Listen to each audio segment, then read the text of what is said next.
چلو آج ایک سورہ سنتے ہیں, اللہ بھی خوش ہوگا, کیونکہ رمضان کے مہینے میں نہ سنو نا, رمضان کے مہینے میں تم اگر قرآن کا ایک حرف بھی اگر پڑھتے ہو تو اللہ تمہیں 70 گنا نیکی دیتا ہے. نیکی مطلب نیکی ثواب. دیتا ہے. ہاں تو چلو ہم لوگ ہاں تھوڑا سا ثواب کماتے ہیں. ایک منٹ. جی جی. والتین والزیتون والتین والزیتون وطور سینین. وطور سینین. اب بات ایسی ہے کہ ابھی ہم دونوں مل کے اس کو ہم سنے ہیں, کچھ سمجھ میں آیا؟ بالکل نہیں. بالکل نہیں. تو یہ جو سچائی ہے کہ ہم دونوں کو ہی کچھ سمجھ میں نہیں آیا, حالانکہ ہم مسلم فیملی میں ہی پیدا ہوئے ہیں, مسلم گھر میں ہی ہمارا پرورش ہوا تھا, ہمیں نہیں پتا. تو مجھے یہ بتاؤ, ہندوستان کا ہندی جس کا ماتری بھاشا ہے, وہ لوگ سالہ اتنا کلومیٹر دور سعودی عرب کا بھاشا ان لوگوں کو آتا کیسے ہے؟ کیسے آتا ہے اس کو؟ یہاں تک کہ سعودی عرب کا مسلم لوگ خود اس کو سمجھنے کے لیے خود ٹرانسلیشن پڑھتا ہے, اور یہ انڈین لوگوں کو پہلے سے سمجھ میں آ جاتا ہے. جھوٹ کا ایک حد ہوتا ہے.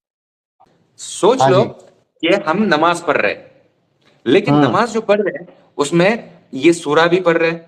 اوکے, سوچ لو میں سورہ پڑھ رہا ہوں, ہاں اس کا جو ارتھ ہے, سوچ لو اس کا ارتھ میں ہندی میں ہی نماز پڑھ رہا ہوں. تو اس کا ارتھ سن کے تم مجھے یہ بتانا کہ یہ سب جو بولا جا رہا ہے قرآن میں ابھی, اس سے اللہ کیوں خوش ہوگا؟ کیوں؟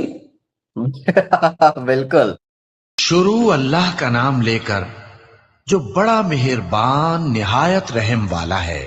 انجیر کی قسم اور زیتون کی اور طور سینین کی اور اس امن والے شہر کی کہ ہم نے انسان کو بہترین سانچے میں ڈھال کر پیدا کیا ہے, پھر ہم نے اس کی حالت کو بدل کر پست سے پست کر دیا. مگر جو لوگ ایمان لائے اور نیک عمل کرتے رہے تو ان کے لیے بے انتہا اجر ہے. تو اے انسان, اس کے بعد بھی تو جزا کے دن کو کیوں جھٹلاتا ہے؟ کیا اللہ سب فیصلہ کرنے والوں سے بہتر فیصلہ کرنے والا نہیں ہے؟ ابھی بتاؤ, ابھی جو سورہ اس کا ٹرانسلیشن سنے, اس ٹرانسلیشن سے اللہ کیوں خوش ہوگا؟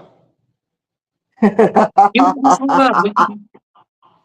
اگر یہ انڈیا میں یہ کمپلسری ہو جائے کہ ہر ایک مسلم ہندی میں نماز پڑھے گا, آپ کو پتا ہے کہ 90% مسلم خود ہی ہنستے ہنستے پاگل ہو جائے گا.